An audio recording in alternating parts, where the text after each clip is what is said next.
What is up, guys?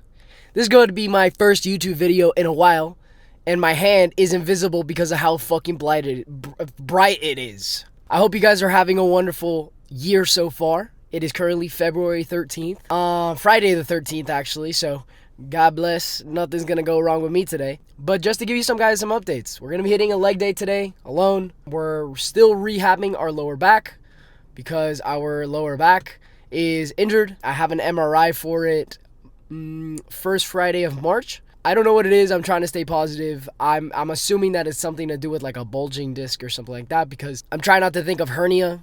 I'm not trying to think of anything like that severe, because that stays with you for forever until you get a surgery, and I don't want to get a surgery. However, we've been rehabbing ourselves, and we've been strengthening our lower back whilst trying to increase mobility in the hips, the quads, hamstrings, and calves post-workout. So the goal is this workout is to do the leg press without any pain, as we found the form that we need to not have pain, to not retract the pelvis. Mind you, the leg press is probably, in mix with other things, the reason why I fucked up my pelvis or my lower back.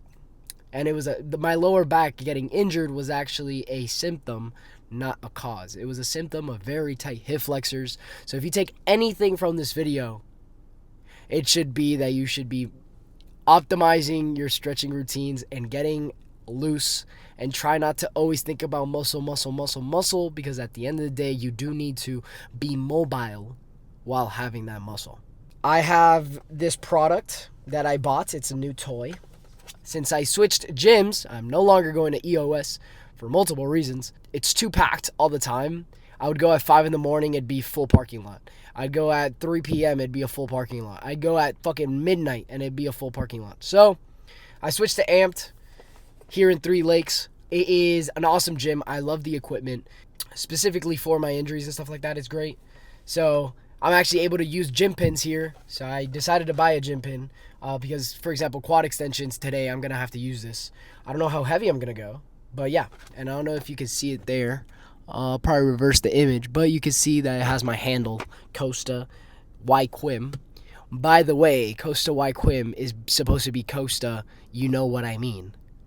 But I guess because Orlando said it one time, it's Costa Y Quim. So, coaching. I didn't have a coaching business.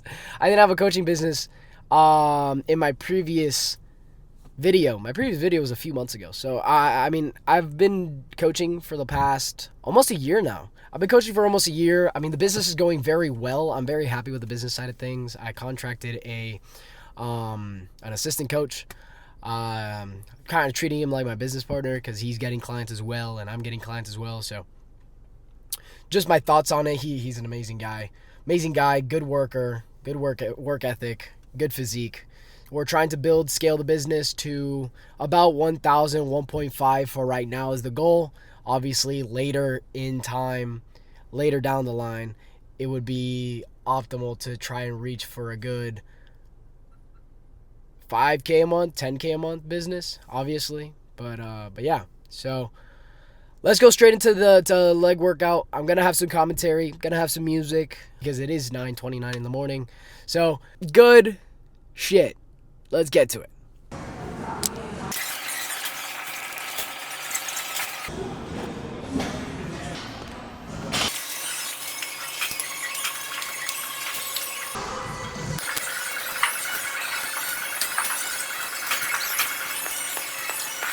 Like this right here, this movement sucks. But as we get more flexible, we should be good. And because like body weight doesn't hurt as bad as it used to. I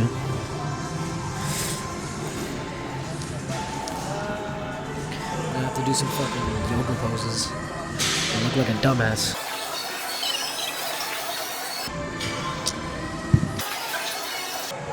Is so painful because it's so tight.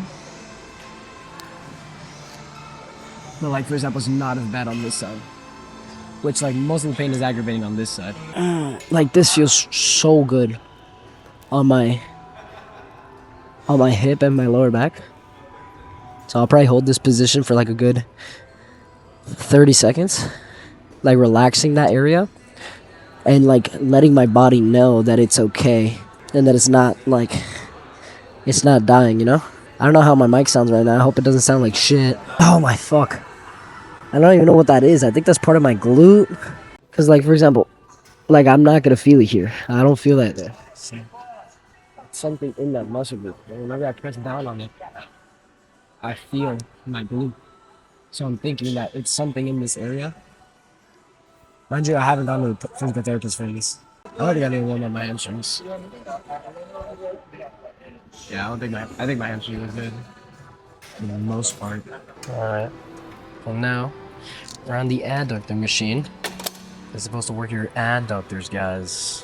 What a coincidence. But I will be honest with you guys. This machine has fucked me over more times than I can count.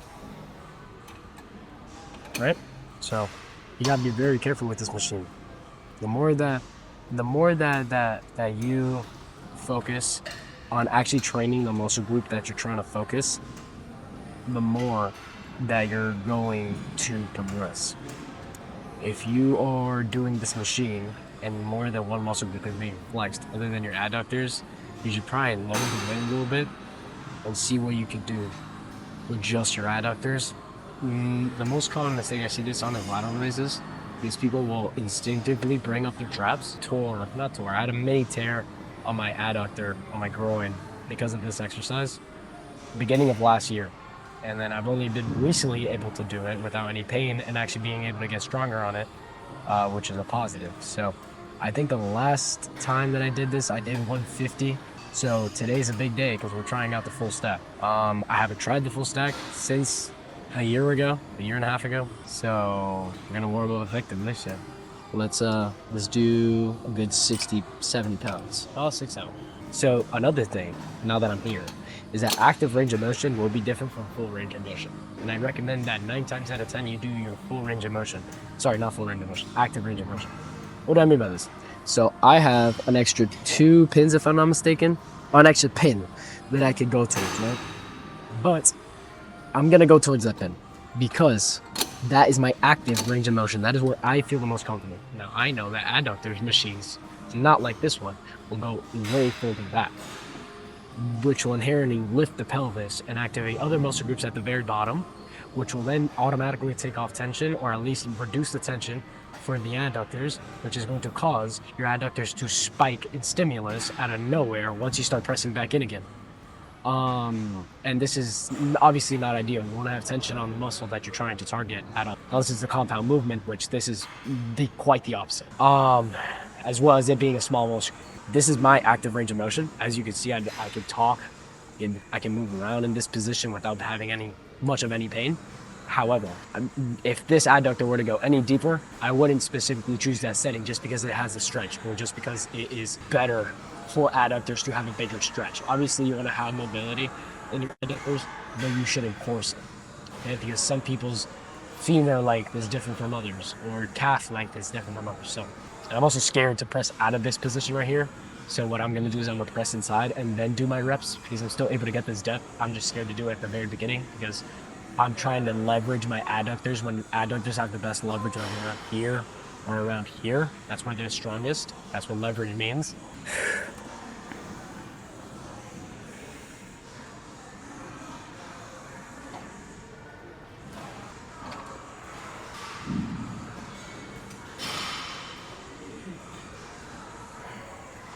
Easy peasy lemon squeezy. I'll see you guys on my hops. So yeah, so I decided we're doing 155, which is not the full stack. It's 1 pin below or above the full stack. If I'm not mistaken, the next one is 160. So last session, I'm pretty sure I did 145. So we're gonna do 55. Then the back off's gonna be 140. So for the best, we're gonna go for 4 to 6 reps. We're gonna focus on the concentric for each. We're gonna try and focus on not exploding out of the bottom because that's what caused my injury in the first place.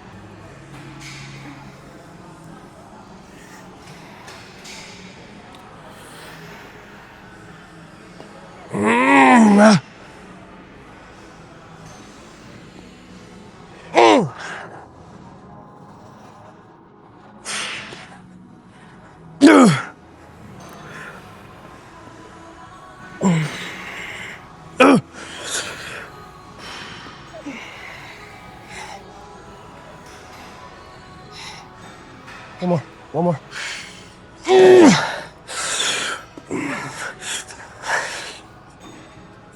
No. Oh, it wasn't in me. All right, this is gonna be a back off. Might as well talk about something that's not too out of your guys' range of knowledge, because that's why you guys are watching my YouTube video. The adductor machine. The reason you want to do this is so you're stable within your pressing movements when it comes to leg press, hack squat, pendulum, regular barbell squat. If you're one of those people that really does want a 315 squat or a 405 squat, I highly recommend adductors if you're not doing them already. This is going to help you get out of that hole very quickly. And that's going to, if you have any genetic issues, such as me with very long very long femurs, it leads to me overhinging the squat. So a good way to strengthen that very bad injury would be in the hole, right? From the hole doing it at the bottom of a squat, your legs are open and then they need to close. Guess what muscle opens and closes your legs horizontally? The fucking adductors. If you don't do this already, you're losing a lot of width when it comes to your legs, and you're also losing a lot of potential strength that you could be attributing to quad growth. So you got 140 on the thing right now.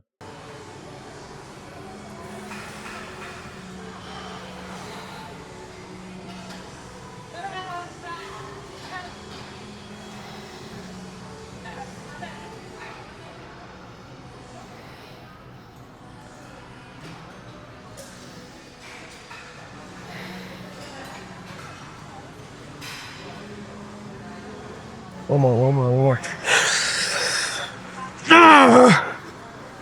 Woo.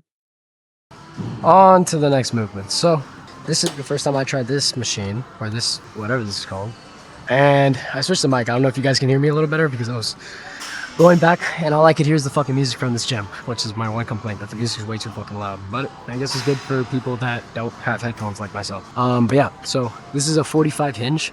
I'm assuming most of you guys who are watching have seen me perform this before on different type of back extension. So what I'm trying to achieve here is that I'm trying to hit my hamstrings and my glutes without targeting too much of my erectors, which, like in any other hinge, such as the SLDL, the RDL, the deadlift, all of these target the erectors very much, and I have very overdeveloped erectors and not enough hamstrings / glutes. So what we're going to do is that we're going to internally rotate our knees. Knee tendon is stacked on our hip tendon and our ankle tendon, meaning that the hamstrings, guess what? The hamstrings have the best leverage because they'll try to bring the weight up, and then at the very top, the quad will assist. I hope this doesn't hurt my back.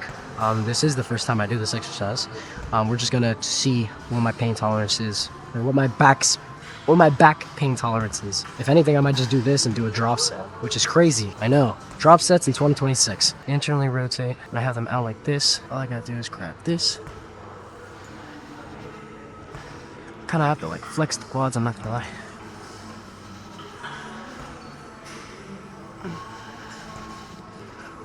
So it's a lot more of the glutes than I'd like, but still hits a good thing of the hamstrings. That's good. So I'm gonna move the tent a little bit more. Oh, like that. My entire fucking love handles are showing. So let's just get another plate or so, and we'll see what my top set is. Got a second one here. I changed the settings so I could have more stability, I guess. Holy shit. Oof. Yep.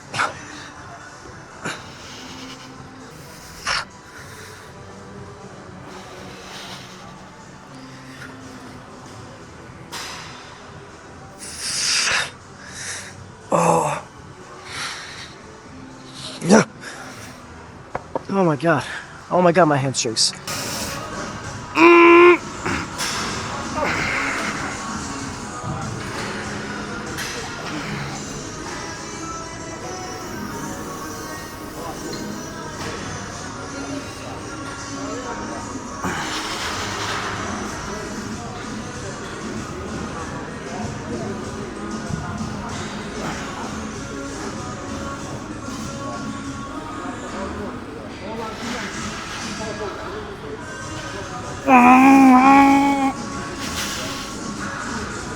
Oh my god.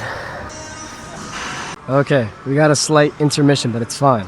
We have a 25 on top of the stack, and we're about to be super Gucci. I hope that we're able to do this and I'm not overshooting. That would be sad. The full stack felt really easy, so we're about to see. I had to take off the things for every single machine. I just realized that, but it's fine because I know how to put them back. So management should not be telling me anything, hopefully.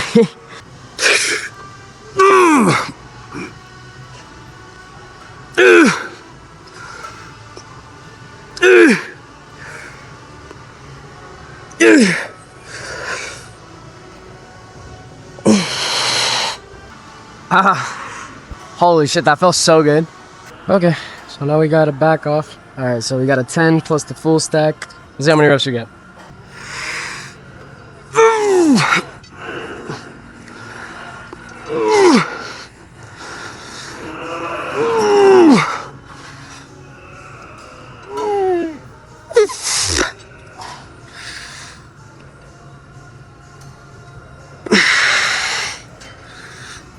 Oh my fucking god. Oh. Alright, so I got a 25 strapped onto this fucking leg extension. I don't know how this is going to work. I had to take off the plate thing for the machine. So we're gonna see how much easier this is. Double. This is probably the first time a leg extension will feel heavy for me in a very, very long time. So either I'm undershooting or I'm gonna overshoot, but it's fine.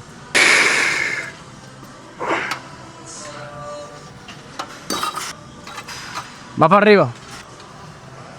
Alright, scratch that, guys. I had to put a 45 on. 25 was too easy. I don't know how strong I am on this. I've never maxed out on a leg extension before, but...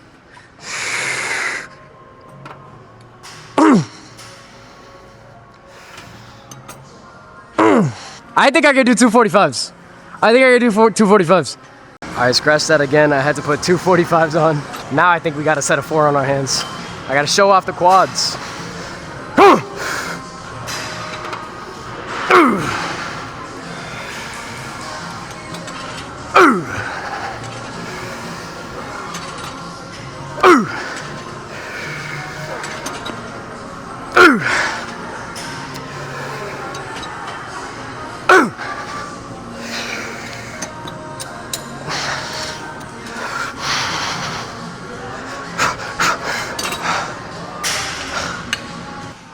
Okay, for this one, I'm actually going to show you guys all my warm-ups because this is the main exercise that I'm having trouble with. Every single set for the last few sessions has been 7 plates because after like 5 or 6, I start having pain in my lower back. Like I'm scared to push like farther than 7, even though I know I could. Something that you guys should keep in mind is that whenever you guys are on a leg press, right, the wider you go, the lower chance there is of you flexing your pelvis upward, which causes injuries. Now, some people won't get injured from lifting the pelvis upward. It doesn't mean that just because you lift the pelvis upward, that means you're gonna have the same injury as me. That's not how it works. But it is going to create a larger chance that you don't wanna have. So.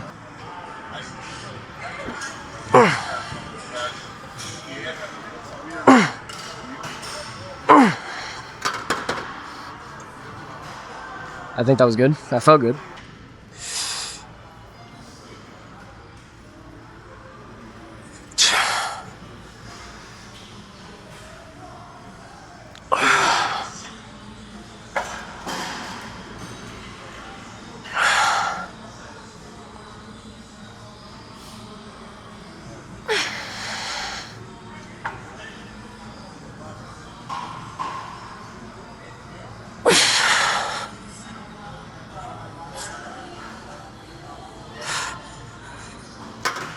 I don't know the one, but we're good.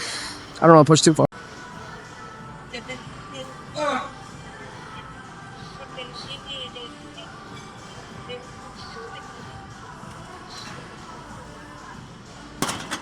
So after the leg press, I did 2 sets of 7 plates. I've never been able to do that before post-injury. So I guess it's time to start working back up. Obviously, I have like some sort of fear factor when it comes to, I know I said not to be fearful when you're doing your sets post-injuries, but there is going to be a sense of fear, which is completely normal. I know that I was very scared doing anything pressing related or shoulder related when I tore my shoulder. So, I mean, it's really dependent on the person, like everything fitness, but I suggest you're probably better off not thinking so much about the injury. And like, obviously it's important to keep your form within injury boundaries. Like, think of an injury as like you going to explore a different range of motion, right? And when you do this range of motion, you need to be careful, right? You need to go a little bit outside your comfort zone and then come back. Outside your comfort zone and then come back. And then like that, you will slowly realize, hey, maybe I'm not necessarily injured. Maybe I just need to progress in that range of motion. So that's what I've been trying to do on the leg press. Just trying to get deep without feeling my back or caving in my back, which is perfect because that machine right there is what I started on. That's my first ever leg press that I've used. So I have bias towards that leg press. And then I think most of my issues came from switching to EOS, unfortunately. I wish I switched to this gym instead of going from LA Fitness to EOS, then Amped. I think I should have just gone to Amped, but it is what it is. It was a different financial crisis when I switched to EOS, so. But yeah, we're gonna finish off with calves. Why don't I do abductors is a reason for another day. Remember, when it comes to your calves, you wanna try and keep your calf. Your calf is a ankle joint muscle, right? Its only purpose is to move your ankle from here to here. Notice how my calf is flexing at this point. So you want to keep your ankles like this. You don't want to have them out because you're probably biasing more side of your calf than the other, which you want to train the entire calf anyways. You also want to try and hold yourself as far down as possible so your hips or your body doesn't come up, because then that starts contributing a little bit into your glute and abductor. So yeah, this is, what is this, 365? So here, I also don't like to go too crazy on the stretch because then my feet start falling. So I just like to go into this range of motion right here and just groove it out. I like to tie my Converses really tight so it's like stability for my ankle.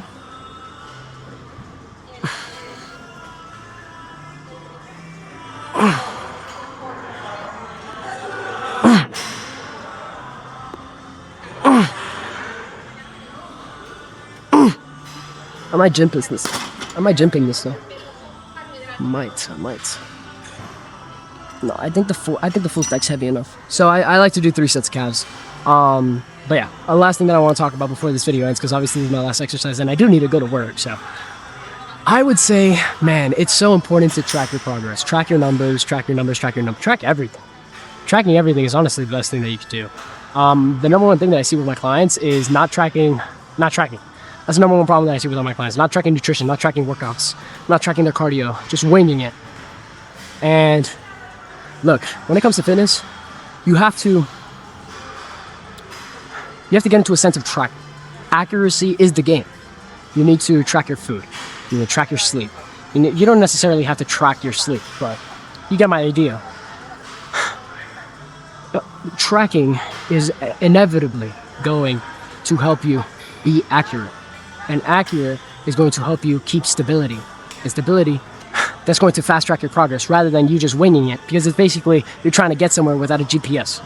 The GPS is going to give you the fastest way, right? Let's just say the GPS is tracking, right? Because the GPS is accurate. And then not just winging it, right? Like, you know your way kind of over there, but it's going to take you longer because you don't know the fastest route automatically. So that's a good analogy that I could give you guys. Just remember, like, tracking is everything.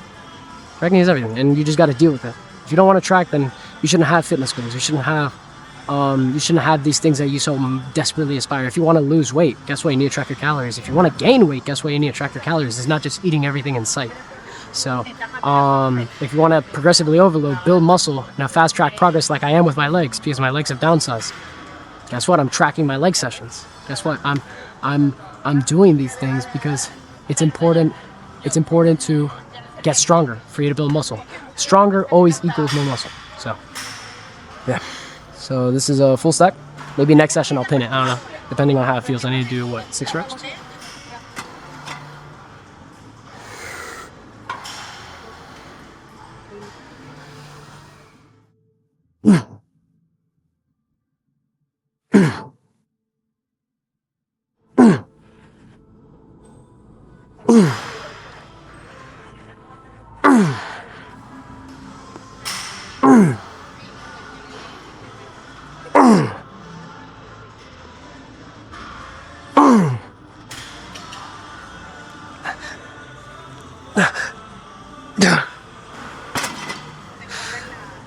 Also, training intensity is probably something you should probably look out for too. So, yeah, I'll see you guys. All right, wait, guys, we need a pose for a thumbnail. Okay, we got the thumbnail. So, okay, my bad. I didn't mean for that to happen, but we are gonna be going to work now. Good workout. No pain, except for that that back extension, which obviously makes sense. It's the first time I do that exercise, but we are going to be focusing on the contraction of that set. So, as of course, I am fucking jolly as anyone could be because I just finished hitting the gym and I got a 9.5-hour shift that I need to finish now.